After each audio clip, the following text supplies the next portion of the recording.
Hello ma'am. నమస్తే అండి. నమస్తే. మ్యామ్ యాక్చువల్లీ మనం పహల్గామ్ ఇన్సిడెంట్ ఏదైతే ఉందో అది గత 3 రోజులుగా చాలా మంది ప్రాణాలు కోల్పోయి చివరికి సిట్యుయేషన్ ఎంత వరస్ట్‌గా చేశారో మనం చూసాం. సో, ఈ ఇన్సిడెంట్ గురించి మనం మాట్లాడుకోవాలి అంటే ఒకటి నేషనల్ వైస్‌గా మాట్లాడుకోవాలి. ఇంకొకటి రిలీజియన్ పరంగా మాట్లాడుకోవాలి. మీరు దీన్ని ఏ విధంగా భావిస్తారు? ఇది 100కి 100% భావించేదానికి ఏం లేదు అక్కడ. ఎందుకంటే విట్నెస్‌లున్నారు. భర్తల్ని కోల్పోయిన భార్యలు మాట్లాడుతున్నారు. తండ్రుల్ని కోల్పోయినటువంటి బిడ్డలు మాట్లాడుతున్నారు. అక్కడ వాళ్ళ కుటుంబ సభ్యుల్ని కోల్పోయినటువంటి ఆ కుటుంబ సభ్యులు మాట్లాడుతున్నారు. బాధితులు మాట్లాడుతున్నారు. 2025లో ప్రతి ఒక్కళ్ళు సెల్ ఫోను, మీడియా అన్నీ ఎదురుగా ఉండి వాళ్ళంతట వాళ్ళ నోటితో వాళ్ళే అక్కడ ఏం జరిగింది, టెర్రరిస్టులు ఏం అడిగారు, మతం ఆధారంగా ముస్లిమ్స్ ఒక చోటికి ముస్లిమ్స్ కాని వాళ్ళు ఒక చోటికి సెపరేట్ గా డివైడ్ అవ్వండి అంటే డివైడ్ అయినప్పుడు వెతికి వెతికి చంపారు. కొంతమంది వాళ్ళే చెప్తున్నారు, ఆధార్ కార్డులు చూసి పేరు చూసి మాట్లాడిన వాళ్ళతో పేర్లు చూసి చంపుతున్నారు. లేదా మగవాళ్ళ బట్టలు ఇప్పించి, అయితే మొలతాడు ఉంటుంది హిందువులకి, అది ముస్లిమ్స్ ఉండదు. లేకపోతే వాళ్ళకు సుంతి సంథింగ్ ఏదో చేస్తారు, అది చెక్ చేసి మరీ చంపారు. ఇవన్నీ అక్కడ బాధితులే కదా, వాళ్ళ ఇంట్లో ప్రాణాలు వాళ్ళు కోల్పోయిన వాళ్ళు చెప్తున్నదే. బట్ ఇప్పటికీ ఒక ఇంటర్నేషనల్ మీడియా, మన నేషనల్ మీడియా, లెఫ్టిస్టు లేకపోతే కమ్యూనిస్టులు, ఎందుకు వాళ్ళు వీళ్ళని నేను చెప్పను, సెలెక్టివ్ ఏథిస్టులు, అలాగే సెలెక్టివ్ లౌకికవాదులు, I mean so called seculars, వీళ్ళందరూ కూడా దీన్ని మసిపూసి ఒక వైట్ వాష్ చేసేటటువంటి ప్రక్రియ చేస్తున్నారు. ఇది కాదు అని. అండ్ కొంతమంది జర్నలిస్టులు ఈ రోజు పవన్ కళ్యాణ్ గారిని కూడా అడిగారు, ఒక వర్గం వాళ్ళు, ఒక వర్గం వై జర్నలిస్టులు కూడా ఎందుకు భయపడుతున్నారు, ఒక వర్గం అని, ఒక ఆడపిల్ల మీద ఒక ముస్లిం రేప్ చేస్తే ముస్లిం అని చెప్పడానికి భయపడి ఒక వర్గం వారికి సంబంధించిన వాళ్ళు మానభంగం చేశారు. అదే హిందూ వరస్తే ఎల్లయ్యో పుల్లయ్యో అని చెప్పి పేరు రాసేస్తున్నారు కదా. యెస్ ఇలా మ్యామ్. భయపడుతున్నారు. యాక్చువల్లీ చెప్పాలి అంటే హిందువులు కులాల వాళ్ళగా విడిపోయారు కాబట్టి యూనిటీ లేదు. బట్ ఇది రిలీజియస్ గానే జరిగింది. ఎందుకంటే పాకిస్తాను, ఇండియా అనేది మతం ఆధారంగానే విడిపోయింది. ఇక్కడ ఆస్తి పంపకాలు గొడవలతో విడిపోలేదు. వాళ్ళు మతం ఆధారంగా విడిపోయి, మేము ముస్లింస్ అందరం ఒక దేశంలో ఉంటారు, సో హిందుస్థాన్ లో ఉండే వాళ్ళందరూ హిందువులు అవుతారు డెఫినెట్ గా.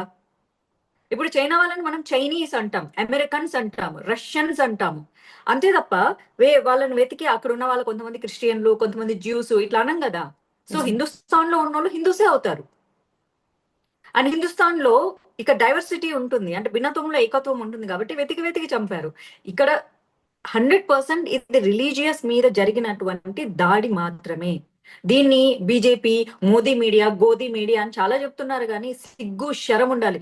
మనిషి పుట్టిన ప్రతి ఒక్కళ్ళు కడుపుకు అన్నం అనేది తింటూ ఉంటే, అశుద్ధం తినకుండా, లేదా మనిషి అనేవాడైతే వీళ్ళకి సపోర్ట్ చేయరు. లిటరల్లీ ఇది గోదీ మీడియా చేసింది, ఆర్ఎస్ఎస్ చేసింది, ఇది హిందువుల మీద జరిగింది కాదు, భారతీయుల మీద జరిగిందంట. అవును మ్యామ్. అందరి మీద జరిగితే భారతీయుల మీద జరిగిందంటాము. అవునండి. Ma'am that's at it. The same time వీళ్ళు ఎవరైతే డివైడ్ చేశారో అక్కడ హిందువులా, మీరు ముస్లిమ్సా అని చెప్పేసి ఎవరైతే డివైడ్ చేసి చంపేశారో వాళ్ళు ఇలాంటి మాటలు కూడా మాట్లాడడం జరిగింది. వెళ్ళి మీ మోడీకి చెప్పుకోండి అని లాంటి చాలా పెద్ద పెద్ద మాటలు మాట్లాడడం జరిగింది. అంత ఈజీగా లోపలికి ఎంట్రీ ఇచ్చేసి ఒక ఇండియా ప్లేస్‌లో అంత దారుణంగా చంపడానికి గల కారణం సెక్యూరిటీ లోపం అంటారా? లేదా వారిని అదే కాశ్మీర్‌లో పెంచి పోషిస్తున్న స్థావరాలున్నాయంటారా? మీ ప్రశ్నలోనే రెండు సమాధానాలు ఉన్నాయి. ఇప్పుడు కశ్మీర్ లో మన ఇంటెలిజెన్స్ వర్గాలు వాళ్ళని ఎలా డివైడ్ చేస్తారంటే, కశ్మీరియన్స్ ని రెడ్, గ్రే, వైట్ కింద అన్నమాట. అంటే ఈ వైట్ అనేటోళ్ళు ప్రో ఇండియన్స్ అన్నమాట. కంప్లీట్లీ మేము మేము కశ్మీర్ లో ఉన్న, కశ్మీర్ ఇండియాలో భాగమే, మేము ఇండియన్స్ అని అనుకుంటారు. అంటే కశ్మీర్ లోని ముస్లింస్ సైతం. ఈ గ్రే వచ్చేసేసి వీళ్ళు ఎలా ఉంటారంటే, వీళ్ళ అవసరాలకు తగ్గట్టుగా మారుతుంటారు, ఫ్లిప్పింగ్ అన్నమాట. వీళ్ళు ఎలా అంటే, ఓకే మనకు టూరిజం నడిచింది, మనకు కడుపు నిండుతుందా, okay fine fine, Indian government, so under లో ఉన్నాం కాబట్టి మన బతుకులు బాగానే ఉన్నాయి. ఇన్ కేస్ ఇట్లా ఏమన్నా స్ట్రిక్ట్ జరిగింది అనుకో, వాళ్ళు ఫ్లిప్ అయిపోయి మాకు సెపరేట్ కాశ్మీర్ కావాలంటారు, లేకపోతే మేము పాకిస్తాన్, మేరే దిల్ మే పాకిస్తాన్ హై అని అయినా అంటారు. ఇకపోతే రెడ్ ఉంటారన్నమాట. వీళ్ళు ప్యూర్లీ వాళ్ళ గుండెల్లో పాకిస్తాన్ ఉంటుంది, లేదా కశ్మీర్ అనేది సపరేట్ దేశంగా కావాలి అని పరిగణించేవాళ్ళు. సో అక్కడ మన మన తెలుగు ఆవిడ చెప్తుంది కదా, భర్తను కోల్పోనే ఆవిడ. సో అక్కడ శల్వాలు అమ్మేటోడు డైవర్ట్ చేస్తున్నాడు అని చెప్పేసి, సో వాడు ఇన్ఫార్మర్ ఉంటాడు ఖచ్చితంగా. ఇక్కడ ఉన్నారు టూరిస్టులు ఉన్నారు అని చెప్పేసి. అది కాశ్మీర్ లో ఏదో జరుగుతున్నటువంటి వాళ్ళ ఏదో ఫెస్టివల్, సో అందుకే వాళ్ళు గన్స్ కాలుస్తున్నారని అక్కడ ఉన్నటువంటి రిసార్ట్ ఓనర్ పారిపోమని చెప్పి. ఎందుకంటే వాళ్ళకి తెలుసు అక్కడ రియాలిటీ ఏంటి, ఎప్పుడు ఎలా కాల్పులు జరుపుతారు, ఎవరు టెర్రరిస్టులు. సో డెఫినెట్ గా లోకలైట్స్ సపోర్ట్ చేస్తారు, 100% సపోర్ట్ చేస్తారు. సపోర్ట్ చేయకుండా ఏముండరు. ఇప్పుడు 370 ఆర్టికల్ రద్దయిపోయిన వెంటనే అక్కడ అందరూ పవిత్రులు ఏం అయిపోరు. కాకపోతే ఏంటంటే స్లీపర్ సెల్స్ లాగా పడుకొని ఉంటారు. వాళ్ళకి ఎప్పుడైతే డబ్బులు అందుతాయో అప్పుడు మళ్ళీ అటాకులు చేస్తారు. ఓకే. సో ఈ టెర్రరిజం అనేది ప్యూర్లీ ఇట్స్ బిజినెస్. అది డబ్బులతోనే నడుస్తుంది. టెర్రరిజం లేకపోతే ఎందుకు నడుస్తుంది చెప్పండి? ఎవరికేం పని లేదా? కాశ్మీర్ లో మొన్నటి వరకు పత్తర్బాజీగాళ్ళు ఉండేవాళ్ళు. అంటే ఆర్మీ వాళ్ళు కనిపిస్తే కూడా రాలిచ్చి కొడుతూ ఉంటారు. వాళ్ళకి డబ్బులు అందితేనే రాలిచ్చి కొడతారు. మరి 370 ఆర్టికల్ రద్దయిన తర్వాత ఎందుకు గొడవలు జరగలేదంటే, ఎందుకంటే అమిత్ షా గారు చాలా స్ట్రిక్ట్ చర్యలు తీసుకున్నారు. పత్తర్బాజీగాళ్ళకు డబ్బులు అందకుండా అందే వాళ్ళందరినీ హౌస్ అరెస్ట్ చేసి పెట్టేశాడు బిఫోరే. ఇంటర్నెట్ లేకుండా చేశాడు. దాంతో అందరు సైలెంట్ అయిపోయారు. సో ఒక 4 ఏళ్ల తర్వాత ప్రశాంతంగా ఉంది అని మన భారతీయులు లేకపోతే ప్రపంచవ్యాప్తంగా వచ్చే యాత్రికులందరూ నమ్మారు. ఎవరిని నమ్మారు? మన ఆర్మీ వాళ్ళని నమ్మారు. చిన్న ఇంటెలిజెన్స్ లోపం లేకపోలేదా అంటే, సివిలియన్స్ మీద అటాక్ చేస్తారు టెర్రరిస్టులని ఎప్పుడు ఊహించుకొని ఉండరు. ఎందుకంటే అది జరగలేదు సహజంగా కూడా. అలా పైగా మళ్ళీ మతాలను విడదీసి చంపేస్తారు అని చెప్పి. మామూలుగా అక్కడ ఎవరైనా విఐపీలు వెళ్ళినప్పుడు వాళ్ళ మీద అటాక్ చేయడం, మన ఆర్మీ వాళ్ళ మీద అటాక్ చేయడం ఇలాంటివి చేస్తూ ఉంటారు. కానీ డైరెక్ట్ గా ఇలా టూరిస్టుల దగ్గరికి వచ్చి చంపుతారని అయితే డెఫినెట్ గా వాళ్ళ అంచనాలకు అందకుండా జరిగింది. ఏదో జరుగుతుంది కాశ్మీర్ లో, ఒకటి పెద్ద జరుగుతుందని ఇంటెలిజెన్స్ మనకి రిపోర్ట్ ఇచ్చింది. బట్ ఇలా సివిలియన్ ని అటాక్ అని వాళ్ళు చెప్పేసి ఊహించలేదు. సో అక్కడ తేడా జరిగింది.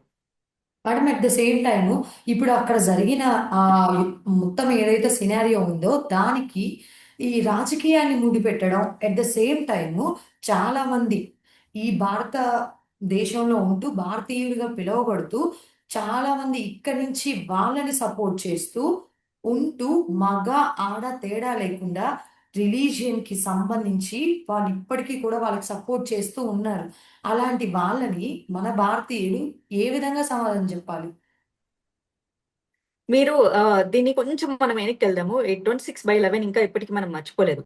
అప్పుడు భారతీయులందరూ ఏకమయ్యారు. ఎందుకంటే అక్కడ తాజ్ మీద అటాక్ చేసి, రైల్వే స్టేషన్ అటాక్ చేసి దొరికిన వాళ్ళని దొరికినట్లు కాల్చి చంపారు టెర్రరిస్టులు.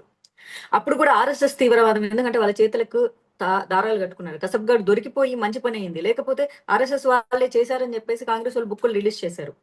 కానీ మీరు మోదీ గారు వచ్చిన దగ్గర నుంచి చూసుకోండి, టెర్రరిస్ట్ అటాక్లు చాలా వరకు తగ్గాయి. 90% తగ్గాయి. భారతదేశంలో జనాలు ప్రశాంతంగా. ఈ 10% అనేది అవి జరుగుతూనే ఎందుకంటే విషం, అది మీరు అన్నట్లు విషం నిండినటువంటి ఈ టెర్రరిస్టులకు సపోర్ట్ చేసే వాళ్ళు భారతీయులే. అవును మేడం. కాబట్టి వాళ్ళకి నడుస్తాయి, అలానే నడుస్తుంటుంది. ఇప్పుడు మన భారతీయులు ఎవ్వరు సహకరించలేదు అనుకోండి, ఇలాంటివి అసలు జరగవు. కానీ మీరు చూడండి, కాలేజీల్లో ప్రొఫెసర్లు, యూనివర్సిటీలలో ప్రొఫెసర్లు అండ్ సో కాల్డ్ మీడియా ముందుకు వచ్చి మాట్లాడే వాళ్ళు, సో కాల్డ్ లెఫ్టిస్ట్ జర్నలిస్టులు, లెఫ్టిస్ట్ ఛానల్స్ ఇప్పటికి దీన్ని రాజకీయం చేస్తున్నారు. ఈ ఇన్సిడెంట్ ను కూడా. ఎందుకంటే దీన్ని ప్యూర్లీ ఎందుకు రాజకీయం చేస్తున్నారంటే, హిందువుల్ని ముస్లింస్ ని డివైడ్ చేసి కాల్చారు కాబట్టి. ఇలాంటి రాజకీయం జరగాలి అన్నదే టెర్రరిస్టుల మెయిన్ ఎజెండా కూడా ఉంటుంది. ఈ సపోర్ట్ నే వాళ్ళు ఎక్స్పెక్ట్ చేస్తున్నారు. ఎందుకంటే వాళ్ళు కూడా ఇంటర్నెట్ ఫాలో అవుతారు. భారతదేశంలో ఎలాంటి మైండ్ సెట్ ఉన్న వాళ్ళు ఉన్నారు. మోదీకి ఎందుకు, మోదీ పేరు అంత ధైర్యంగా ఒక టెర్రరిస్ట్ తీసుకొచ్చాడంటే వాడికి ఎంత కండ కావరము, వాడికి ఎంత అహంకారము ఉండాలి. పోయి మీ డిఫెన్స్ మినిస్టర్ చెప్పుకోవట్లేదు, పోయి మీ ఆర్మీ అధికారులకు చెప్పుకోవట్లేదు, పోయి మీ ఫౌజీకి చెప్పుకోవట్లేదు, పోయి మీ మోడీకి చెప్పుకో అన్నాడు. ఎందుకంటే మోదీ అనేటోడు మొత్తంగా కట్టడి చేస్తున్నాడు. ఇటు కాశ్మీర్ అవ్వచ్చు, ఇటు చైనా అవ్వచ్చు, ఇటు పాకిస్తాన్ అవ్వచ్చు, అమెరికాతో ఉన్నటువంటి మంచి సంబంధాలు అవ్వచ్చు, అన్ని రకాలుగా వాళ్ళకి టైట్ అయిపోతుంది. కాబట్టి వాళ్ళు భరించలేకపోతున్నారు. వాళ్ళకు అనుకూలమైనటువంటి ప్రభుత్వం ఎవరు వస్తాయండి? కాంగ్రెస్ వస్తాయి, ఇంకెవరు వస్తుందండి? Which is very clear. అనుకూలమైన ప్రభుత్వాలు వస్తే వాళ్ళకి నచ్చినట్లు, వాళ్ళకి ఏది నచ్చితే అది రాసిస్తారు. సింధు జలాలు రాసిస్తారు, భూమి రాసిస్తారు, పిఓకే రాసిస్తారు, ఇంక ఏమైనా రాసిస్తారు, ఫండింగ్ కూడా చేస్తారు. రాహుల్ గాంధీ పోయి రాహుల్ గాంధీని పాకిస్తాన్ పార్లమెంట్ లో పొగుడుతారు. Yes, ma'am. ఈయన పోయి అడుక్కుంటాడు మా దేశం చాలా నీచమైన స్థితిలో ఉందని. ఇక్కడ పాకిస్తాన్ ప్రపంచమంతా అడుక్కుంటుంటే రాహుల్ గాంధీ నా దేశం గురించి అడుక్కుంటాడు. ఇలాంటి వాళ్ళందరూ మన దేశంలోనే ఉన్నారు. మీరు ఇక్కడ ఇంకా ఒక పేరు తీయలేదు, ప్రియాంక గాంధీ హస్బెండ్ ఇది వచ్చేసి ఇది హిందుత్వ వాళ్ళే చేశారని మళ్ళీ సిగ్గు శరం లేకుండా మాట్లాడుతున్నాడు. Who is he bloody idiot?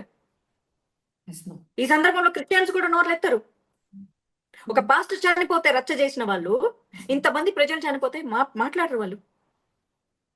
వాళ్ళకి సపోర్ట్ చేసిన ఒక కశ్మీరీ కూడా ఒక ముస్లిమే అని ఆ ఒక్క ముస్లిం గురించి మాట్లాడతారు. చనిపోయిన వీళ్ళ గురించి కవరప్ చేయడానికి ట్రై అవును చేస్తున్నారు. మేడం. అండ్ కాపాడుతున్నారు. So called YouTube channels, Yes, ma'am. వీళ్ళు గంజాయి వనం లిటరల్లీ చెప్పాలంటే. వీళ్ళు కొంతమంది మగవాళ్ళు, వీళ్ళు ఆడపిల్లల్ని తార్చే బ్రోకర్ల కంటే ఎదవలు వీళ్ళు, రేపిస్ట్ల కంటే దారుణం వీళ్ళు. ఇలాంటి ఇన్సిడెంట్ ను కవర్ చేసి శత్రుఘ్న సిన్హా ఎవడో ఉన్నాడు ఆడ, గోధి మీడియా అట్లా కవర్ చేస్తుంది, ఇది ఇండియన్స్ మీద జరిగిందంట ఆడకు. ఇలాంటి వాళ్ళందరూ లిటరల్లీ వీళ్ళు శవాల మీద చిల్లర ఏరుకునే రకాలు కాదు, రేపిస్ట్లను సైతం రేపులు చేసే రకాలు వీళ్ళు, ఇద్దరు మార్గులు. అంత జరిగిన నీచమైనటువంటి ఈ సందర్భాన్ని పొలిటిసైజ్ చేసి, ఇది Modi resign end of the day ఏంటంటే మోదీ రిజైన్ చేయాలి, అమిత్ షా రిజైన్ చేయాలి, దెన్ వీళ్ళ పప్పులు ఉడుకుతాయి అనమాట. వీళ్ళకి ఎట్లా కావాలంటే అట్లా భూములు ఎవరికి పడితే ఆడికి రాసిస్తారు, ఎవరికి పడితే ఆడికి కాదు, అదే వీళ్ళకి క్రిస్టియన్స్ కి ముస్లిమ్స్ కి మాత్రం లాభం చేస్తారు. ఇక్కడ హిందువులు అనే వాళ్ళు ఎప్పటికీ మైనారిటీలుగా ఉండిపోవాలి. పాకిస్తాన్ లో హిందువులను ఎలా నాశనం చేశారో భారతదేశంలో ఉన్న హిందువులను అలా నాశనం చెయ్యాలన్నదే వీళ్ళ ఎజెండా. ఆ ఎజెండాతోనే బతుకుతూ ఉంటారు. అందుకే వీళ్ళు డైజెస్ట్ చేసుకోలేరు. ఈ లెఫ్టిస్టులు ఎందుకు డైజెస్ట్ చేసుకోరంటే ఎండ్ ఆఫ్ ద డే ఆ చైనా వాడేసే ఆ కుక్క బిస్కెట్లకు ఆశపడే కుక్కలు వీళ్ళందరూ. ఇప్పుడు మీరున్నారమ్మా, మీరు ఏదన్నా ఒక విషయాన్ని తెలుసుకున్నప్పుడు ఇది రైట్ అనిపిస్తే ఆ రైట్ సైడే వెళ్తారు, అందులో ధర్మం ఉంటుందని మీకు తెలుసు కాబట్టి మీరు రైట్ ని సెలెక్ట్ చేసుకుంటారు. కానీ ఈ లెఫ్టిస్టులందరికీ ఏం నచ్చుతుంది తెలుసా, వాళ్ళ బ్రెయిన్ చాలా రిజర్వ్డ్ గా ఉండి ఆ లెఫ్ట్ సైడే నచ్చుతుంది. Rightist always right, and rightist party is in the nation. అందుకే వీళ్ళు తట్టుకోలేరు. మనం మాట్లాడుకున్నట్లయితే మ్యామ్, ఇలా ఉన్న ఈ ఎవరైతే సో కాల్ జర్నలిస్టులు ఉన్నారో, మన మన భారతదేశం తిండి తింటూ, మన నీరు తాగుతూ, మన ఇన్ఫర్మేషన్ అక్కడికి పంపించే వాళ్ళు ఇప్పుడు ఇదంతా సిచ్యువేషన్ జరిగిన తర్వాత మోడీ గారు తీసుకున్న నిర్ణయం ఏదైతే ఉందో, సింధు జలాన్ని పంపించకుండా ఉండడం, ఎట్ ద సేమ్ టైం ఉన్న పాకిస్తాన్ వాళ్ళని వెనక్కి వెళ్ళిపోమని చెప్పడం, ఇవన్నీ కట్టడి చేయడం కన్నా ముందు ఇలాంటి సో కాల్డ్ ఎవరైతే వాళ్ళకి హెల్ప్ఫుల్ గా ఉన్నారో వాళ్ళని కదా కట్టడి చేయాలి. అది చాలా కష్టం అమ్మా. ఎందుకంటే ఒకళ్ళు, ఇద్దరు, ముగ్గురు, లేదా 10 మంది, లేదా 100 మంది అంటే ఓకే. లక్షల్లో ఉన్నారు భారతదేశంలో, లక్షల్లో. కానీ పైగా మన దేశంలో బహిరంగంగా ఉంటూ మన తిండి తింటూ ఆ కానీ బహిరంగంగా బయటికొచ్చి వాళ్ళు సోషల్ మీడియాలో పోస్టులు పెట్టడం గానీ, at the same time forwards చేయడం గానీ, ఇప్పుడు జరుగుతున్న సిట్యుయేషన్‌కి ఆపోజిట్‌లో వాళ్ళంటూ వాళ్ళకు సినారియోస్ క్రియేట్ చేసుకొని ఎలక్షన్స్ కోసం అని జెప్పేసి, ఇలా వాళ్ళే రూమర్స్ క్రియేట్ చేస్తూ షేర్ చేస్తున్నారు గదా! అంత ఈజీగా షేర్ చేయగలుగుతున్నారని అంటే, మనం ఇంకా ఏం యాక్షన్స్ తీసుకోలేము అలాంటి ఆలోచనలోనా? ఎందుకంటే మన చట్టాలు అలా ఉన్నాయి కదా. మనం చట్టాలు మారాలనేది మనమే 10 సంవత్సరాల కోసం రాసిన చట్టాలని ఇన్ని సంవత్సరాలు నడుపుతూ ఇవే చట్టాలని మారిస్తే, వక్ఫ్ బోర్డులో చిన్న అమెండ్మెంట్ చేస్తేనే ఇంత రచ్చ చేస్తున్నారు. చట్టాలు మారాలి అని అడిగేది మనం, మారిస్తే ఒక నాశనానికి తెగబడేది వీళ్ళందరూ. భారతదేశంలో చట్టాలు వీళ్ళకు అనుగుణంగానే ఉండాలి, అవే బానిసత్వం బతుకులు బతకాలి. మళ్ళీ మమ్మల్ని అందరినీ వాట్సాప్ యూనివర్సిటీలు అంటారు, బత్తాయిలు అంటారు, ఆర్ఎస్ఎస్ ఉగ్రవాదులు అంటారు, అంటూనే ఉంటారు, ఏం మార్చరు. అసలు 10 సంవత్సరాలైనా ఇవే పదాలు, ఇంకా కొత్త పదాలు వాళ్ళకి పుట్టవు. మళ్ళీ ఇందులో తీసుకొచ్చి గాడ్సేని తీసుకొచ్చారు. గాడ్సే టెర్రరిస్ట్ అంట. ఏ పుస్తకంలో రాసింది గాడ్సే టెర్రరిస్ట్ అని? వీరు రాసుకున్న పుస్తకంలో తప్ప ఏ ప్రజా చెప్పింది, ఏ ప్రపంచం చెప్పింది గాడ్సే టెర్రరిస్ట్ అని? వీళ్ళు రాసుకున్నది తప్ప. వీళ్లకు అసలు ఇప్పుడు జరిగిన టెర్రరిస్ట్ ఇన్సిడెంట్ ఏంటి, గాడ్స్ అండ్ టెర్రరిస్ట్ అన్నం ఏంటి? గాంధీ లాంటోని భారత్ అసలు ఏ మతం కోసం చంపాడు? మత ఉన్మాదంతో చంపేది టెర్రరిజం. గాడ్సే ఏ మతం కోసం చంపాడు? హిందూ మతం కోసం చంపాడా? భారతదేశం కోసం చంపాడు. భారతదేశం బాగుండడం కోసం నేను ఎన్నిసార్లైనా హంతకుడిగా మారుతా అన్నాడు, తప్పేం లేదు. అలాంటి దేశభక్తులు ఉండాలి. దేశభక్తులు లేకపోతే కష్టం. స్వతంత్ర పోరాట యోధులందరూ నా దేశం కోసమే చనిపోయారు. కానీ ఆ స్వతంత్రాన్ని వినియోగించుకుంటూ ఈ దేశంలో ఉంటూ, ఈ దేశం ఐడెంటిటీ కార్డులు తీసుకుని, ఈ దేశం ఇచ్చే ఫ్రీ బీస్ మింగుతూ ఇదే దేశం మీద విషం కక్కుతున్నారు. ఎందుకంటే విషం కక్కే రాక్షసులు సహజంగా ఇప్పుడు త్రేతాయుగం, ద్వాపరయుగం, దానికి ముందు సత్యయుగం, ఇక్కడ మనుషులు రాక్షసులు వేరువేరుగా ఉండేవాళ్ళట. కలియుగ ధర్మ ప్రకారం ఏంటంటే మనిషిలోనే రాక్షసుడు ఉంటాడు. పైకి మనిషిలా కనిపిస్తూ రాక్షసత్వం లోపల ఉంటుంది. అది వాళ్ళ ఆలోచనలు ప్రొజెక్ట్ చేసే విధానాన్ని బట్టి ఉంటుంది. వాళ్ళకు దేవుడి పేరు చెప్తే భరించలేరు. వాళ్ళకు నరాల్లో ఇట్లా వణుకు పుట్టి అసహ్యం పుడుతుంది. నిజమైనటువంటి వ్యక్తులను చూస్తే వాళ్ళు తట్టుకోలేరు. రైట్ థింగ్స్ ఏదైనా చూస్తే వాళ్ళకి అసలు భరించలేనటువంటి అసహ్యం కలుగుతుంది. అందుకే ఇలాంటి హేట్రెడ్నెస్ ని స్ప్రెడ్ చేస్తారు. మీరు సోషల్ మీడియా చూడండి, ఎస్పెషల్లీ నా సోషల్ మీడియా నేను చెప్తాను, లాక్డ్ ప్రొఫైల్స్ ఈ మధ్య ఎక్కువైపోయాయి. ఒక ఇన్సిడెంట్ రాగానే ఫాస్ట్ గా కొత్త కొత్త ఐడియాలు వచ్చేస్తాయి. అన్ని కొత్త ఐడియాలు ఉంటాయి, అవి అన్ని లాక్డ్ లో ఉంటాయి. వాళ్ళు ద్వేషపూరితమైన కామెంట్లు చేస్తుంటారు. కొంతమంది అబ్యూస్ చేస్తారు, అతి దారుణంగా క్యారెక్టర్ అసాసినేట్ చేస్తారు, ఎందుకంటే సైకలాజికల్ గా దెబ్బ కొట్టడానికి. రెండొచ్చేసేసి హిందువులదే తప్పు అన్నట్లు చాలా స్మార్ట్ వేలో కన్విన్స్ చేస్తూ కింద జై శ్రీరామ్ అంటారు, మళ్ళీ మమ్మల్ని తిడుతూ ఉంటారు. వీళ్ళందరూ ఆర్గనైజ్డ్ క్రైమ్ వీళ్ళందరూ. అండ్ దీన్ని సోషల్ మీడియా జిహాద్ అని కూడా పిలుస్తారు. ఇలాంటి వాళ్ళందరూ చాలా మంది హిందువుల మనసులు మారుస్తూ ఉంటారు. తెలుగులో కూడా ఇద్దరు ముగ్గురు ఇండిపెండెంట్ జర్నలిస్టులని ఆడ మగ కొంతమంది ఉన్నారు. చాలా స్మార్ట్ వేలో ప్రభుత్వం మీద ద్వేషాన్ని విసర్జిమ్ముతూ ఉంటారన్నమాట. ఈ హిందువులు నిజంగా ఎర్రి పుష్పాల్లాగా నమ్ముతూ ఉంటారు. ఎందుకంటే మనిషి బ్రెయిన్ ఎప్పుడు నెగిటివ్ వైపు త్వరగా అట్రాక్ట్ అవుతుంది, పాజిటివ్ వైపు అంత త్వరగా అట్రాక్ట్ అవ్వదు. It is very difficult. ఎందుకంటే భగవంతుడి మీద భక్తి కలిగించడానికి రాక్షస క్రీడలు చూడటానికి చాలా తేడా ఉంటుంది. భక్తి అంత తొందరగా రాదు, కానీ రాక్షస క్రీడలు చాలా ఫన్ గా ఎంజాయ్ చేస్తాం. సో ఇలాంటి వాళ్ళందరూ అట్రాక్ట్ చేస్తారు. దీన్ని 100% పొలిటిసైజ్ చేస్తున్నారు. ఇంకా నిజం చెప్పనా, ఈ విక్టిమ్స్ ఎవరెవరైతే ఉన్నారో, ఆ బిడ్డలు ఎవరైతే ఉన్నారో, ఆ భార్యలు ఎవరైతే ఉన్నారో, ఆ కుటుంబ సభ్యులు ఎవరైతే ఉన్నారో, ఈ ఎవరెవరైతే దీన్ని పొలిటిసైజ్ చేసి గోధీ మీడియా దీన్ని హిందుత్వ అని చేస్తుంది అని చెప్తున్నారు, గోధీ మీడియా సరిగ్గా ప్రొటెక్షన్ ఇవ్వట్లేదని చెప్తుందో, ఈ బాధితుల కుటుంబాలను నిలువున అవమానించినట్లు వాళ్ళందరూ. ఎందుకంటే అక్కడ కళ్ళ ఎదురుగా చూసి వాళ్ళను కోల్పోయి ఇలా సపరేట్ చేసి కాల్చారని చెప్తుంటే వాళ్ళందరినీ ఇన్సల్ట్ చేస్తున్నారు వీళ్ళు. అలాగే వాళ్ళ శవాలకు లిటరలీ వాళ్ళ శవాల్ని పీక్కు తినేదానికంటే దరిద్రులు వీళ్ళందరూ. వీళ్ళని మనుషులుగా కన్సిడర్ చేయకూడదు.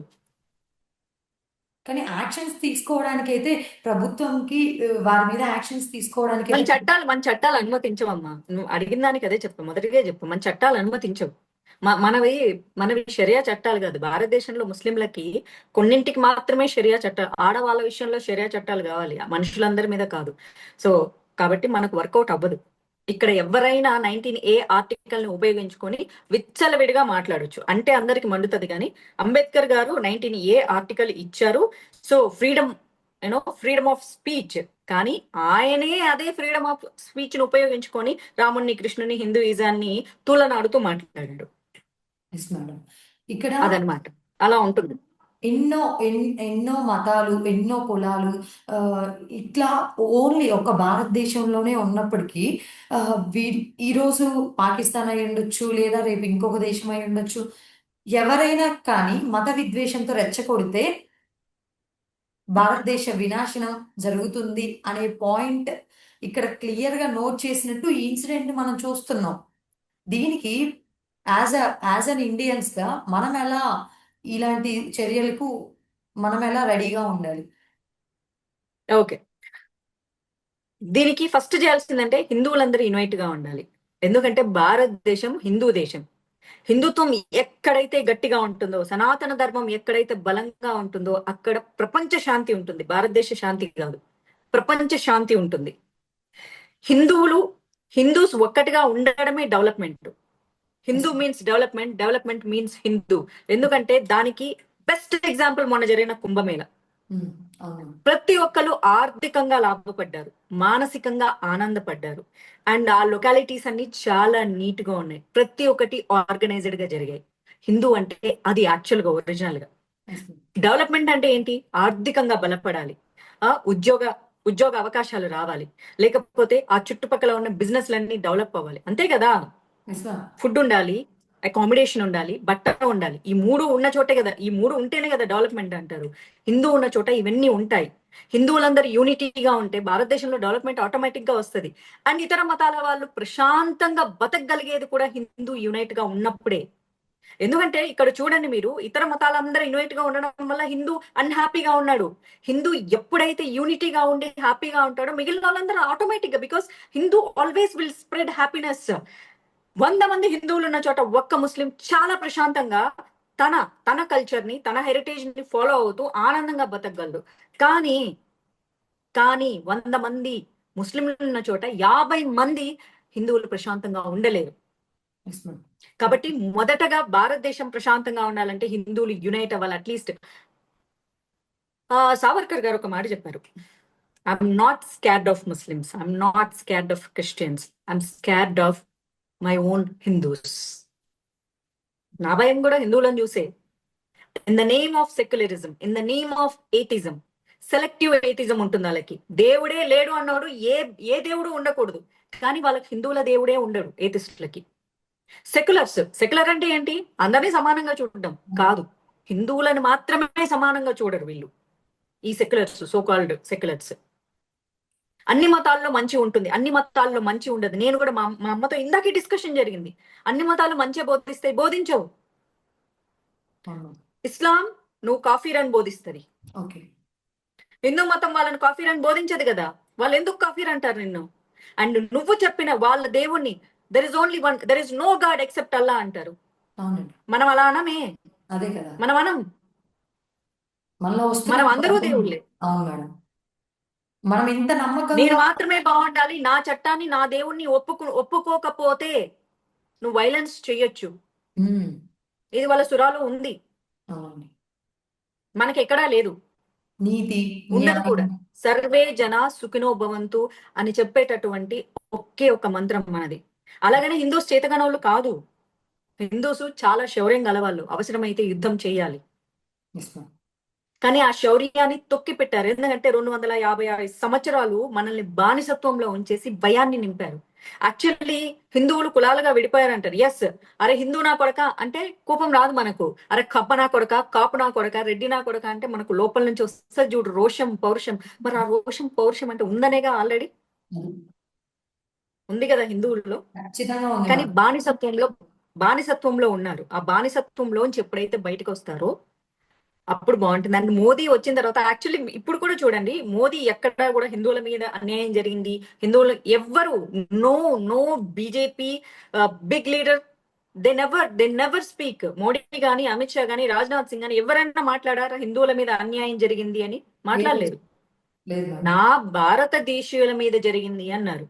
కానీ మోదీ అనే ఆయన he's representing Hindu because he's a Hindu. Yes. He never hated any other people. Yes ma'am. కానీ హిందువులకు కాస్త బలం వచ్చి కాస్త యూనిటీ వచ్చింది. ఎంత? 10% యూనిటీ వచ్చింది. ఆ యూనిటీని డైజెస్ట్ చేసుకోలేకపోతున్నారు.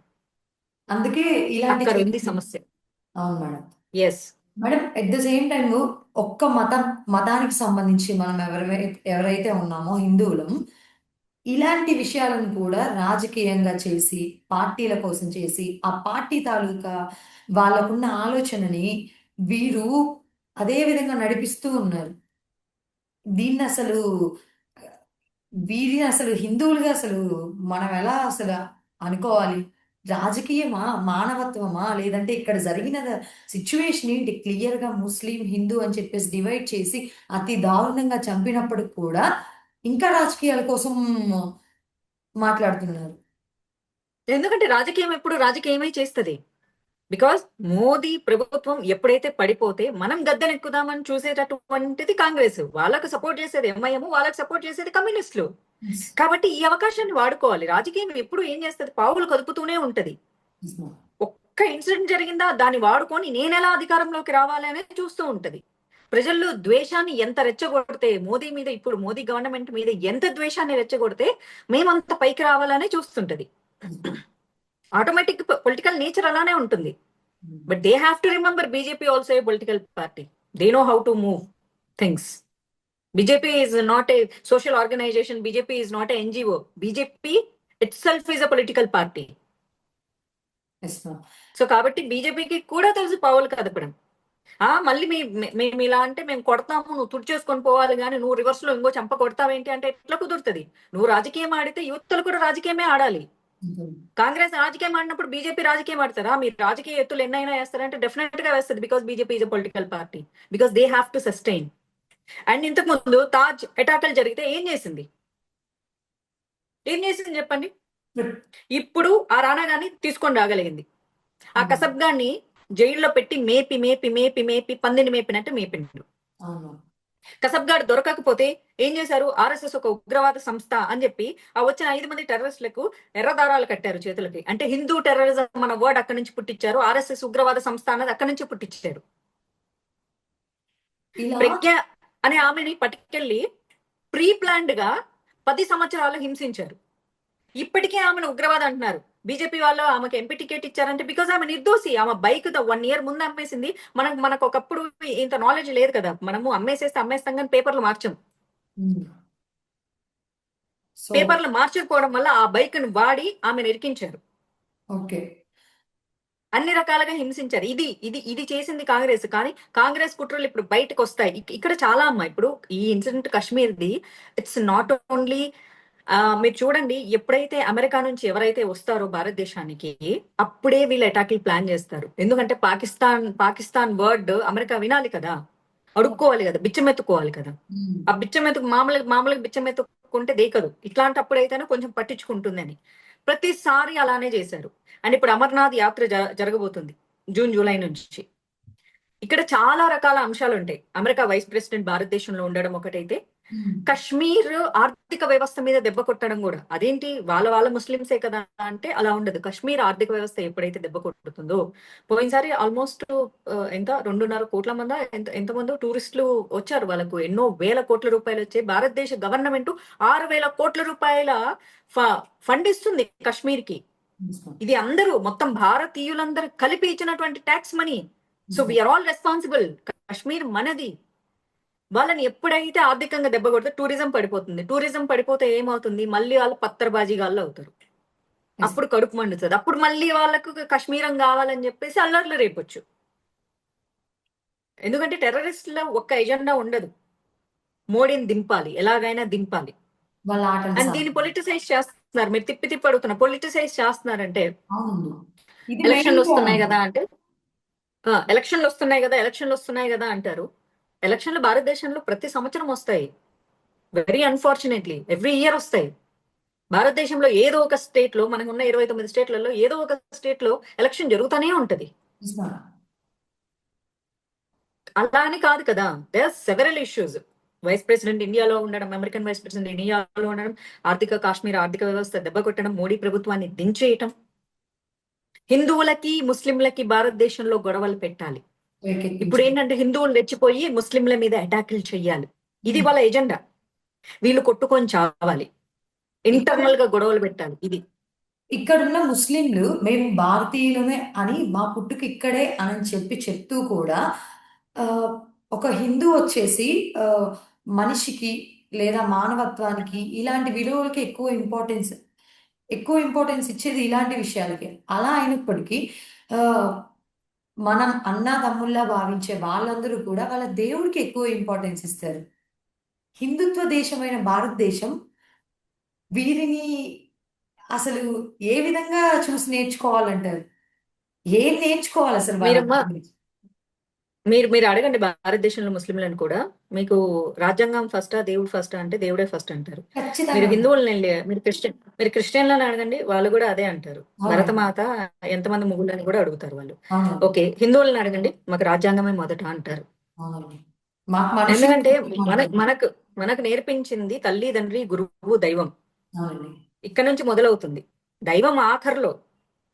మొదటగా అమ్మ ఏం చెప్పిందో అదే దేవుడు నీకు. అమ్మ ఏం చెప్పింది, అమ్మకి రాజ్యాంగం తెలియకపోవచ్చు, కానీ అమ్మ రాసిన రాజ్యాంగంలో సమాజంలో అందరు బాగుండాలని చెప్పింది. కాబట్టి దానికి రెస్పెక్ట్ ఇస్తాం మనం.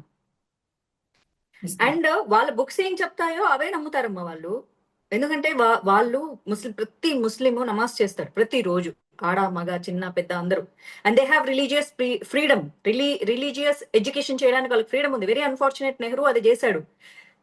ముస్లిమ్స్, క్రిస్టియన్స్ రిలీజియస్ ఎడ్యుకేషన్ చేయొచ్చు, కానీ హిందువులు చేయటానికి వీల్లేదని ఒక రాజ్యాంగంలో పొందుపరిచారు. That's very unfortunate.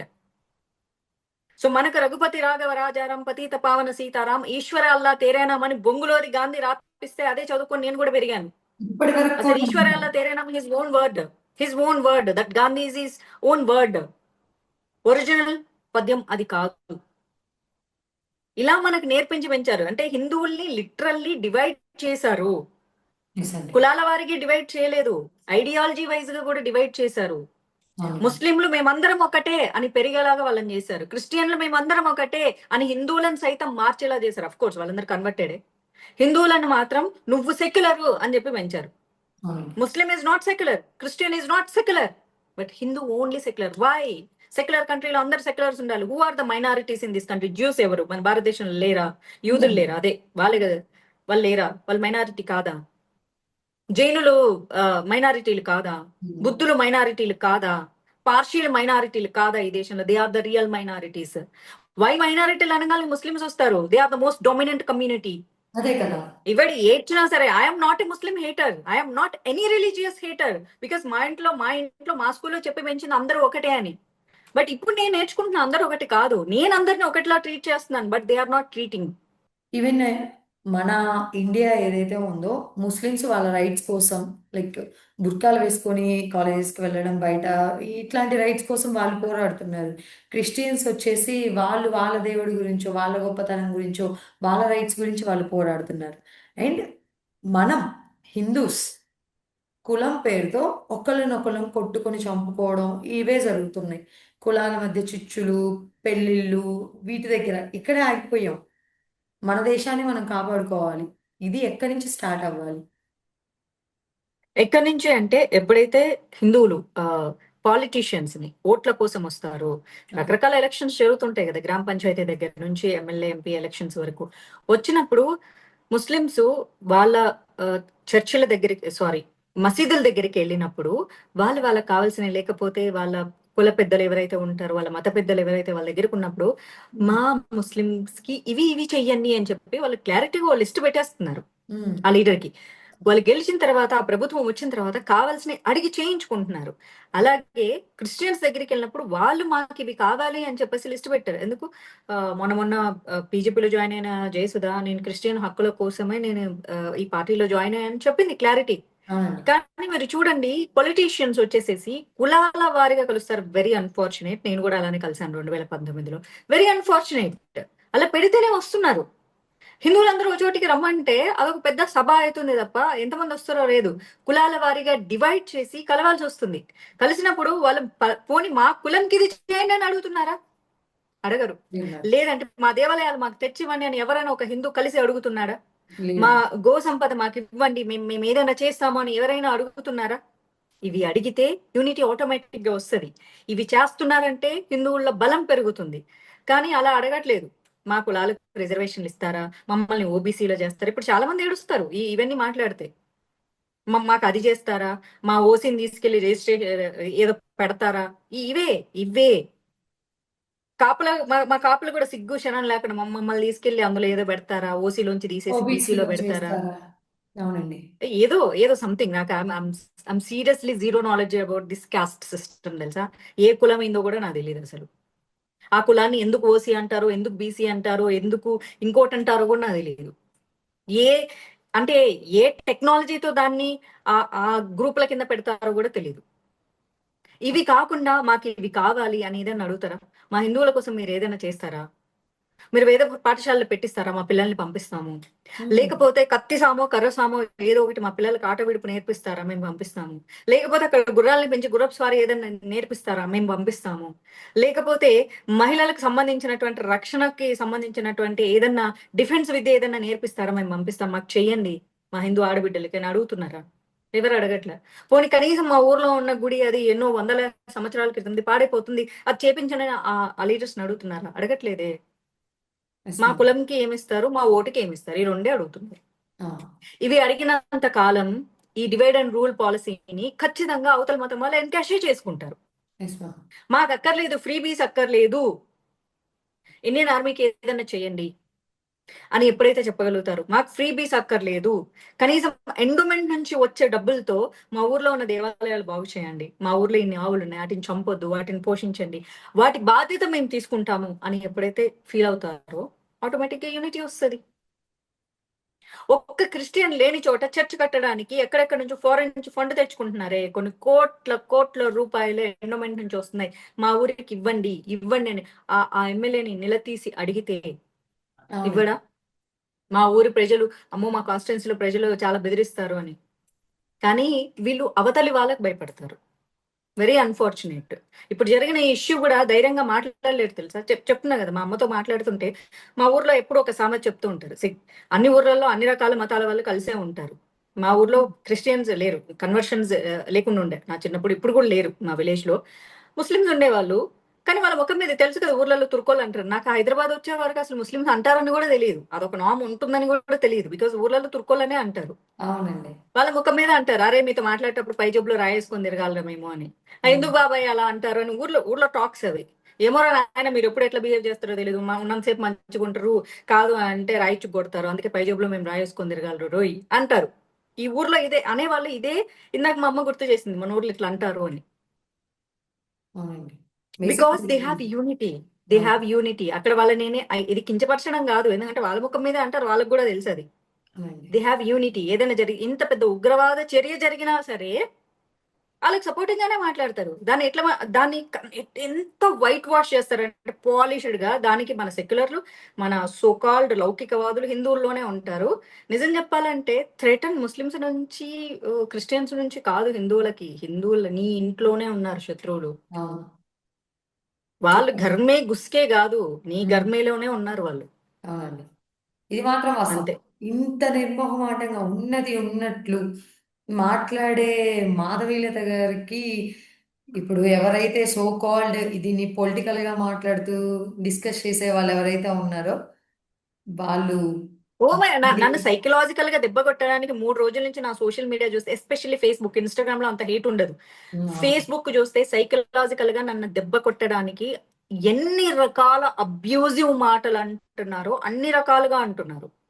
సైకలాజికల్ గా దెబ్బ కొట్టాలి. ఫస్ట్ అయినా నువ్వు హిందూ తీవ్రవాది అనగానే భయపడిపోతాము. ఈ విని విని విసుగొచ్చేసింది. 7 ఏళ్ల నుంచి అంటున్నారు. బత్తాయి అంటారు, హిందూ తీవ్రవాది అంటారు, ఆర్ఎస్ఎస్ తీవ్రవాది అంటారు, బీజేపీ పెయిడ్ ఆర్టిస్ట్ అంటారు, ఈ అదే అంధభక్తి అంటారు. ఎన్ని ఎన్ని రోజులు? ఇప్పుడు 1 రోజు, 2 రోజులు, 3 రోజులు ముద్దొస్తుంది, 7 రోజులు ముద్దొస్తుంది. 7 సంవత్సరాల నుంచి వింటున్నాను. మన దేశంలో మనకే పేర్లు పెడుతున్నారు. పెడతారు. అవును. I feel if I'm andhbhakt, yes I'm a Modi bhakt. I'm andhbhakt, blindly I follow Modi. Yes. So let people call me andhbhakt, because ఆయన చూసినటువంటి చీకటి భారతదేశాన్ని నేను చూడలేదు. ఎమర్జెన్సీ టైంలో ప్రజలు ఎంత అల్లాడిపోయారో, అలాంటి కష్టకాలంలో ఉన్న వాళ్ళకి ఎంతో మంది ఏడుపుల చరిత్రను ఆయన చూశాడు. అలాంటి అలాంటి దేశాన్ని నేను చూడలేదు. నేను కష్టపడలేదు. నేను 9 ఏళ్ల వయసు నుంచి భారతదేశం కోసం నేనేం కష్టపడలేదు. నేను బాగానే రాయల్ గా పెరిగా. అని చూసే వాళ్ళు, కామెంట్ చేసే వాళ్ళందరూ కూడా బాగానే పెరిగారు. ఇదే ఆయన త్రీ చూసిన కష్టాలు ఎవరు చూడలేదు, ఆయన పడిన కష్టాలు ఎవరు చూడలేదు, ఆయనకున్న థ్రెట్స్ ఎవరు చూడలేదు. కాబట్టి నేను ఆయన బ్లైండ్ ఫాలో అవుతాను. ఇదే 370 ఆర్టికల్ ఏదైతే ఉందో ఇవన్నీ చేసింది కూడా మరి మోదీ కదా. వీటన్నిటి గురించి పొగడడానికి మరి మాటలు రావంటారా వాళ్ళకి? రావు. ఎందుకు అంటే కాంగ్రెస్ ప్రభుత్వం ఇంత ఓపెన్ గా చెప్తుంది కదా, మళ్ళీ మా ప్రభుత్వం వస్తే 370 ఆర్టికల్ పెడతాము. ఉమ్. చెప్తున్నారు, చాలా క్లియర్ గా చెప్తున్నారు. They are literally pro Pakistan. Yes. మాకు అక్కర్లేదు, ముస్లింలందరికీ ఒక దేశం కావాలని సపరేషన్ చేసి ఇచ్చారు. సి ఉమ్. రిలీజియస్ బేస్ గానే భారతదేశం విడిపోయింది, బంగ్లాదేశ్ గానీ పాకిస్తాన్ గానీ రిలీజియస్ బేస్ తోనే విడిపోయింది తప్ప ఇద్దరికి ఆస్తి గొడవలు ఉండి విడిపోలేదు, ముక్కలు పంచుకొని విడిపోలేదు వాళ్ళు. ఇదే. మత ఆధారితంగా విడిపోయినప్పుడు ముస్లింస్ అందరూ పాకిస్తాన్ వెళ్ళిపోవాలనుకున్న వాళ్ళు వెళ్ళిపోయారు. మరి ఇక్కడ ఎందుకు కొంతమంది మిగిలిపోయారు? అదే ఓకే, కదా. ప్రో ఇండియన్స్ భారతదేశంలో ఉన్నారు, నేను ఒప్పుకుంటా. ఎప్పుడు మనం సెపరేషన్ చేయకూడదు. ఒక కాశ్మీర్ లోనే కాదు వైట్ గ్రే రెడ్ ఉండేది, భారతదేశంలో ముస్లిమ్స్ లో కూడా సేమ్ ఉన్నారు, వైట్ గ్రే రెడ్ ఉన్నారు. అవునండి. So that white Muslims, white అంటే ఏంటంటే దే ఆర్ 100% ప్రో ఇండియన్స్ అనమాట. ఎన్ఐఏలో ముస్లిమ్స్ లేరా? రాలో ముస్లిమ్స్ లేరా? ఇండియన్ ఆర్మీలో ముస్లిమ్స్ లేరా? దేశం కోసం ప్రాణాలు అర్పించే వాళ్ళలో ముస్లిమ్స్ అంటే ఉన్నారు. They are pro Indians undoubtedly. వాళ్ళకి తెలుసు. వాళ్ళకి ఏం తెలుసు అంటే నా పూర్వీకులందరూ హిందువులే అని తెలుసు వాళ్ళకి. ఎస్. కొన్ని బలత్కారాల కారణంగా మేము ఇస్లాంని స్వీకరించామని కూడా వాళ్ళకి తెలుసు. తెలిసినప్పుడు వాళ్ళు గౌరవిస్తారు. ఉమ్. మనం కానీ ఈ మిగిలిన గ్రే షేడ్ వాళ్ళతో ప్రాబ్లము, ఈ బ్లాక్ షేడ్ వాళ్ళతో ప్రాబ్లం అనమాట. రెడ్ షేడ్ వాళ్ళతో ప్రాబ్లం. చివరికి అయినా ఏ షేడ్ అయినప్పటికీ కూడా వాళ్ళందరికీ ఉండే ఒక యూనిటీ ఉంది, మనకే లేదు అనేది ఈరోజు మనం ఆ, ఏదైతే జరిగిందో పహల్గామ్, అక్కడ ఏదైతే ఇన్సిడెంట్ జరిగిందో అదే ఇక్కడ ఎగ్జాంపుల్ గా మనం చూపించింది. మాట్లాడుకోవాల్సింది ఒకటే అమ్మా. ఇప్పుడు లైక్ బెంగాల్లో ఉన్నారు, 67% అవ్వగానే ఎంత దారుణం చేశారు. ఉమ్. అక్కడ మహిళలు వచ్చి చెప్తున్నా దాని గురించి ఎవరు మాట్లాడట్లేదు. ఆ. కొంతమందిని మానభంగం చేసి వాళ్ళు చెప్తున్నారంట, నీ కడుపు వస్తే నువ్వు కడుపు తీపిస్తే నీ మొగుడిని పిల్లల్ని చంపేసేస్తాం, మా ఇత్తనం నీ కడుపులో పెరగాలంటున్నారంట. ఉమ్. ఇది శివాజీ కాలంలోనో శంభాజీ కాలంలోనో జరిగింది కాదు. కదా. టిప్పు సుల్తాను మైసూరు దగ్గర లేకపోతే ఆ తమిళనాడు దగ్గర ఉన్నటువంటి ఒక దేవాలయంలో దూరి మగవాళ్ళందరినీ చంపేసేసి ఆడవాళ్ళందరినీ మానభంగం చేసినటువంటి చరిత్ర అబద్ధము అని చెప్పారు. కానీ అది ఇండియన్స్ రాయలేదు ఆ చరిత్ర. ఉమ్, వేరే దేశం నుంచి భారతదేశానికి వచ్చి చూసి ఇక్కడ వాళ్ళు కూడా టూరిస్టులు వచ్చి చూసి వాళ్ళ పుస్తకాలు రాశారు. వేరే వేరే భాషల్లో రాసుకున్న దాంట్లోంచి చదువుకుంది మనం. అవునండి. ఈ చరిత్ర కొంతమంది ముస్లిమ్స్ ఎవరైతే ప్రో ఇండియన్ ముస్లిమ్స్ రాసిన చరిత్రలు ఇవన్నీ ఇవన్నీ ఇవన్నీ కూడా అబద్ధాలే అన్నారు. మరి బెంగాల్లో జరిగేది ఆఖరికి కశ్మీర్ పండిట్స్ చరిత్ర. నిజంగా కశ్మీర్ పండిట్స్ సినిమా చూసి ఏముంది అందులో అనుకున్నా నేను. ఏమీ చూపించలేదు అందులో. ఏమీ చూపించిన దానికి ఏ ఎంతో చూపించేశారు. అంత ఫాల్స్ అని బాగారు. మరి ఇప్పుడు బెంగాల్ చరిత్ర ఏంటి? బెంగాల్ ఫైల్స్ ఏంటి? అదే కదా జరిగింది. మన కళ్ళెదురుగా జరుగుతుంటే ఇక్కడ కనిపించట్లేదు. హిందువుల ఇళ్ళకి బ్లాక్ మార్క్ పెట్టి గీసి గీసి ఆ ఇల్లు గుర్తుపెట్టి, ఎందుకంటే అప్పటికప్పుడు కొత్త బ్యాచ్ దింపుతారు. వాళ్ళకి ఫండ్ వస్తుంది. వాళ్ళకి ఎక్కడి నుంచి ఫండ్ వస్తుందో తెలియదు. ఫండ్ వస్తుంది అంతే.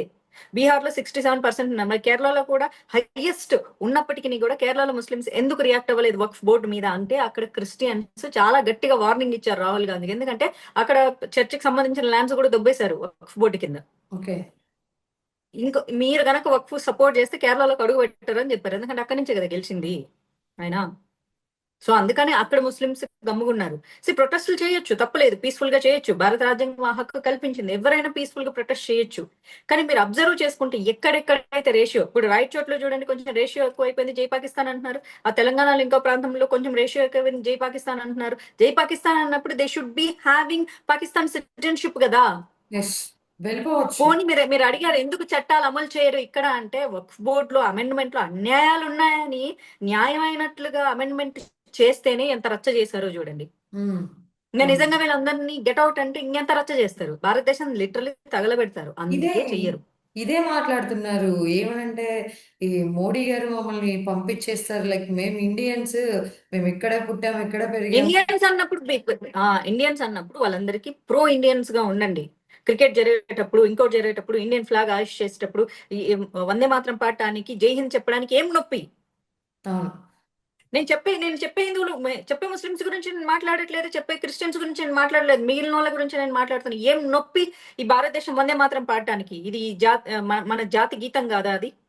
బా పోనీ మన జాతీయ గీతం పాడటానికి ఎందుకు నొప్పి? జై హింద్ అనడానికి, వాళ్ళకి హింద్ అనడానికి ప్రాబ్లం. అవునండి.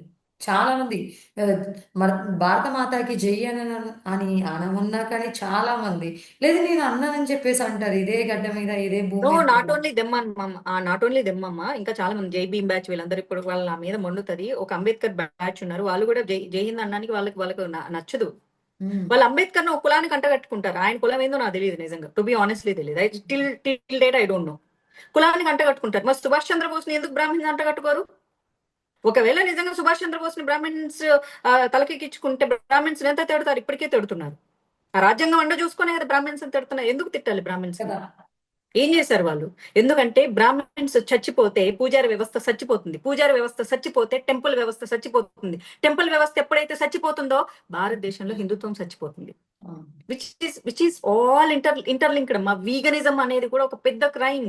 ఈ వీగన్ ఎప్పుడైతే భారతదేశంలో ప్రబలిపోతుందో మీకు ఇంకా ఈ ఆవులు మిగలవు అవును. భారతదేశంలో. ఆవు ఎప్పుడైతే చచ్చిపోతుందో మళ్ళీ హిందువులు చచ్చిపోతారు. అవును. That's it. మొత్తం ఇట్ ఈస్ ఇంటర్లింక్డ్. వీగనిజం అంటే నిజంగా జంతువుల్ని హింసించి తీస్తే అది తప్పు. కానీ ఒక రైతుకు తెలుసు ఫార్మ్స్ నడిపి అన్యాయంగా ఓన్లీ పాల కోసమే మందులు ఇచ్చి తీస్తే వాళ్ళని మాత్రమే తప్పు పెట్టాలి, ఆ వ్యవస్థను మాత్రమే తప్పు పెట్టాలి. కానీ రైతులకు తెలుసు ఆవుకు ఎంత ఫుడ్ పెట్టాలి, ఆవు పిల్లకి ఎంత ఫుడ్ పెట్టాలి, ఎంత పాలు తీయాలి. వాళ్ళకి తెలీదా? వాళ్ళ ఇంట్లో బిడ్డలు లాంటి వాళ్ళు కాదా అక్కడ గేదెలు కానీ ఆవులు కానీ? అవునండి. చాలా టెక్నిక్. వీగనిజం పేరుతో మీరు యానిమల్స్ ని హింసిస్తున్నారు అని చెప్తున్నారు. ఏం తెలియదు. నేను విలేజ్ లో పెరిగా. దూడకు పాలుంచుతారు. దూడకు పాలు ఒకటేనా తిండి? మళ్ళీ గడ్డి పెడతారు, పచ్చగడ్డి ఎండగడ్డి అన్ని పెడతారు వాళ్ళకు. అన్నీ పెడతారు. ఈ జీవాలను ఎప్పుడైతే చంపేస్తారు అంతే. మొదటగా ఆవుని చంపాలి. ఎందుకంటే మనకు ఎద్దుల ఎక్స్పోర్ట్ మాత్రమే ఉంది. బీఫ్ లో కౌ లేదు. ఓకే. ఎద్దులు మాత్రమే ఉన్నాయి. ఉమ్, బీఫ్ అంటే not cow, yes. It's bull. అవునండి. అది ఈ వీగనిజం పేరుతో పాలు పాలు పాలు ఎవరు తీసుకోకపోతే ఆవులను ఎవరు పెంచరు. ఆవులు లేవు అంటే గోమాత ఉండదు. గోమాత లేదు అంటే మళ్ళీ హిందూయిజం చచ్చిపోతుంది. End of the day target ఇదే. మీకు వెస్ట్రన్ కంట్రీలో పుట్టినటువంటి వీగనిజానికి ఒరిజినల్ మీనింగ్ చాలా మందికి తెలియక ఐ బికేమ్ వీగన్ అని చాలా మంది ఇన్నోసెంట్ ఫెలోస్ కూడా ఉంటారు. బట్ ఉమ్, రూట్ కాజ్ తెలుసుకోవాలి. అవును. Why you want become a vegan? Animals ని హింసిస్తారా? రైతులు ఎందుకు హింసిస్తారు? యానిమల్స్ ఫార్మ్స్ పెట్టుకున్నారా? వాళ్ళని మాత్రం మీరు టార్గెట్ చేయండి. ఉమ్, మీరు అలా అన్యాయంగా అక్రమంగా లేకపో ఆవులకు మీరు ఇంజెక్షన్ చేసి పాలు తీయొద్దు, వాటి పిల్లలకి మీరు అన్యాయం చేయొద్దని చెప్పేసి ఆ వ్యవస్థల మీద పోరాటం చేయండి. బట్ ఇదంతా కానీ ఫాల్స్ స్టేట్మెంట్ మ్యామ్. బేసిక్గా ఆ, మీరు చెప్పిందే కరెక్ట్ ప్రొసీజర్. ఎవరైనా ఫుడ్ పెడతారు, అట్ ద సేమ్ టైం పాలు వదిలేస్తారు. ఇవన్నీ కూడా నార్మల్ విలేజెస్లో కూడా మనం చూసేవే. వాటిని అడ్డంగా పెట్టుకొని మీరు పాలు అమ్ముకుంటే ఇట్లా ఫుడ్ ఉండదు. ఇదంతా కూడా రాంగ్ స్టేట్మెంట్స్ ఇవి. ప్రతి ఒక్కరు కూడా ఇది ఇండియా. అదేమా నేను చెప్తున్నాను, ఉమ్, పోరాటం చేయాల్సింది అక్రమ దందాలు చేస్తున్న వాళ్ళను. కానీ అవును. వీళ్ళు ఏం చేస్తున్నారు, మొత్తం పూర్తిగా భారతదేశంలో ఆవు అనే వ్యవస్థ లేకుండా చేస్తున్నారు. మొత్తం ఎండ్ ఆఫ్ ద డే మీరు ప్రతిదీ ఎక్కడ తీసుకున్నా సరే ఈ ఓకిజము, ఈ వీగనిజము, ఇవన్నీ కూడా మీరు ఇంటర్లింక్ అయి తిరిగి తిరిగి తిరిగి వచ్చి భారతదేశంలో ఉన్న హిందుత్వాన్ని నాశనం చేసే దగ్గర ఎండ్ అవుతుంది. మీరు రూట్ కాజ్ పట్టుకోండి, ఎండ్ పాయింట్ పట్టుకోండి. వినాశనం చేయాలనుకుంది హిందువుల్ని మాత్రమే. అవును. ఎందుకంటే భారతదేశము ప్రపంచానికి ఇల్లు లాంటిది. అది ఒకప్పుడైనా ఇప్పుడైనా సరే ప్రపంచానికే ఇల్లు లాంటిది. ప్రపంచం బట్టలు కట్టడం నేర్చుకోక ముందు భారతదేశం పట్టు చీరలు నేర్చింది. ఇది ఎవ్వడు ఒప్పుకోడు, ఒప్పుకున్నా ఒప్పుకోకపోయినా ఇది మన చరిత్ర, అంతే. Fact. అంతే. That's it. Ma'am, last and final question. ఇప్పుడు ఏదైతే వాటర్ సప్లైని ఆపేశారో and at the same time చాలా దేశాలు కూడా ఇండియాకి సపోర్టెడ్గా వచ్చాయి. లేదు మీరు వార్ చేయొచ్చు, మేము మీకు సపోర్ట్గా ఉన్నామని చెప్పేసి మాట్లాడడం జరిగింది. ఈవెన్ దో అంత సపోర్ట్ ఇచ్చినప్పటికి కూడా సపోర్ట్ లేని దేశాలు రీసెంట్గా మనం వార్ చేయడం చూసాము. అంత సపోర్ట్ ఇచ్చినప్పటికి కూడా ఇప్పటికీ each and every point Modi గారు లైక్ ఏది ఎక్కడ ఎలా కట్ చేయాలి అనే పాయింట్‌లో each and everything step by step చేస్తూ ఉన్నారు. ఇక ఫైనల్‌గా చూసుకుంటే ఇంకా ఇంత పగడ్బందీగా, ఇంత జాగ్రత్తగా చేస్తున్నప్పటికీ వాటర్ ఇవ్వడం ఆహ్, ఇవ్వకపోవడం తప్పు అని మన వాళ్ళే మాట్లాడుతున్నారు. ఎందుకంటే బికాజ్ వాళ్ళు ప్రో పాకిస్తానీస్ కదమ్మా, విచ్ ఇస్ వెరీ క్లియర్. వాళ్ళు పాకిస్తాన్ వాళ్ళు చేసిన తప్పే, కానీ నీళ్ళు ఆపడం మాత్రం కరెక్ట్. ఎందుకంటే హ్మ్. ఎందుకంటే మాట్లాడే కాంగ్రెస్ వాళ్ళే. ఆ సంతకం పెట్టింది ఎవరు? హ్మ్. నెహ్రూ. మరి వాళ్ళెవరు? వీళ్ళ చుట్టాలే కదా. పాకిస్తాన్ వాళ్ళంటే వీళ్ళ చుట్టాలే కదా. అక్కడికి పూర్తిగా మళ్ళీ ఆ ఆ ట్రీటీలో కూడా వింత విచిత్రాలన్నీ ఉంటాయి. ఐ హావ్ ఫుల్ ట్రీటీ ఉంది, నా ఫోన్ లో ఉంది. హ్మ్. వింత విచిత్రంగా ఉంటాయి. ఏది కూడా మనకు 100% రైట్ ఏం లేదు. ప్రస్తుతానికి రద్దు చేయలేదు, జస్ట్ ఇట్లా బ్లాక్ చేశారు అంతే. ప్రస్తుతానికి మనకు అంతే హక్కు ఉంది. రద్దు చెయ్యాలి అంటే మనం ప్రాజెక్టులు కట్టి, ఒక 2 ప్రాజెక్టులు కట్టి వాటర్ ను ఆపగలగాలి. Yes ma'am.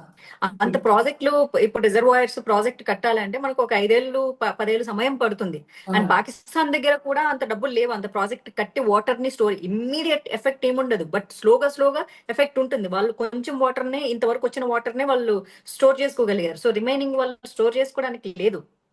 ఆ! అండ్ మనకు కట్టడానికి లేదు, పూర్తిగా ఆపడానికి లేదు. కాకపోతే సింధు జలాలు ఎక్కువ ప్రతిఫలం ఎవరికి ఉందంటే పాకిస్తాన్ వాళ్ళకే ఉంది, భారతీయులకి ఏం లేదు. హ్మ్. సో 6 రివర్స్ దగ్గర నుంచి వాళ్ళకి వాళ్ళకి వెళ్తుంది అనమాట. బట్ ప్రస్తుతానికైతే హోల్డ్ చేయడం జరిగింది, అంతవరకే చేయగలదు. రద్దు చేయగలిగింది. వరల్డ్ బ్యాంక్ సాక్ష్యంగా ఉంటే దాన్ని ప్రస్తుతానికి హోల్డ్ చేయగలిగింది. వారి బికాస్ పెద్ద పెద్ద దేశాలు మనందరికి ఎందుకు సహకరిస్తున్నాయంటే మోడీ గారు మన జయశంకర్ లాంటి ఒక కేపబుల్ పర్సన్ ని విదేశాంగ మంత్రిగా పెట్టడం, అండ్ అజిత్ దోవల్ లాంటి వ్యక్తిని ఇంటెలిజెన్స్ హెడ్ గా పెట్టడం, యెస్ అండ్ మ్యామ్. మోదీ గారు ఇతర దేశాలతో సంబంధాలు, స్నేహ సంబంధాలు చాలా మెరుగ్గా పెంచుకోవడం, వాళ్ళతో రెగ్యులర్ గా కాంటాక్ట్ లో ఉండడం, ప్రతిసారి వాళ్ళ దేశాలు విజిట్ చేయడం. మన సౌదీ అరేబియా వెళ్ళి వెంటనే వచ్చేసారు. ఇలా ప్రతి దేశంతో మంచి దౌత్య సంబంధాలు చాలా చాలా ఇంపార్టెంట్ అవి. అవును. అందరూ చూసి వాళ్ళకి హేటర్స్ కి అంటే ఫారిన్ బాయ్స్, ఫారిన్ మనలాగా వెళ్ళేసి సరదాగా తిరిగి ఫోటోలు తీయించుకోవడానికి ఆ! వెళ్ళట్లే.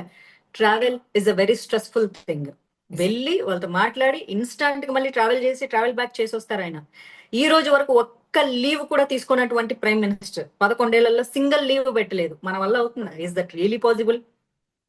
నోబడీ. ఈ ఏజ్ లో సింగిల్ లీవ్ పెట్టకుండా మనం అక్కడికి వెళ్ళంగానే జెట్ లాగ్ అంటాం, ట్రావెల్ అంటాం, అలసిపోయామంటే ఈ ఏజ్ లో ఆయన చేస్తున్నారు అంటే మన దేశం కోసం చేస్తున్నారు. ఈ రోజు ఊరికే వచ్చేస్తుందా ఇక్కడ ఫోన్ లో కూర్చొని I'm Modi, I'm calling from India, hey Putin you support me అంటే చేస్తారు? No never. Not possible. Yes ma'am. దౌత్య సంబంధాలు చాలా జాగ్రత్తగా మెయింటైన్ చేస్తేనే అవుతుంది. అవును. ఇంత శాంతియుతంగా దౌత్య సంబంధాలు మెయింటైన్ చేసినా చైనా కెలుకుతూనే ఉంటది, బంగ్లాదేశ్ వాళ్ళు మనల్ని కెలుకుతూనే ఉంటారు, ఇండోనేషియా కనిపించకుండా ఎంత హెల్ప్ చేసినా సరే వాళ్ళు చెప్తాం పాము లాంటి వాళ్ళు ఇండోనేషియా వాళ్ళు. వాళ్ళకి మొన్న ఎర్త్ క్వేక్ వచ్చి నాశనం అయిపోతే మనం సపోర్ట్ ఇస్తే ఇప్పుడు మళ్ళీ పాకిస్తాన్ నుంచి చేతులు కలుపుకున్నారు వాళ్ళు అంతే. ఇది always like that only. Hmm. Snakes లాంటి వాళ్ళు.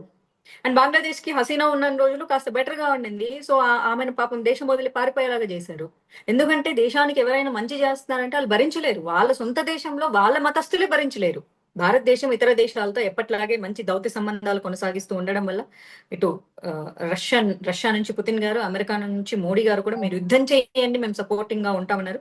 అఫ్ కోర్స్ ఇజ్రాయెల్ ఆల్రెడీ యుద్ధం చేస్తున్నప్పటికీ కూడా భారతదేశాన్ని వాళ్ళు సెకండ్ మదర్ గా భావిస్తారు. ఎందుకంటే ఈ రోజు ఇజ్రాయెల్ అనే దేశం ఉంది అంటే భారతదేశం వాళ్ళకి ఆశ్రయం ఇచ్చింది కాబట్టి.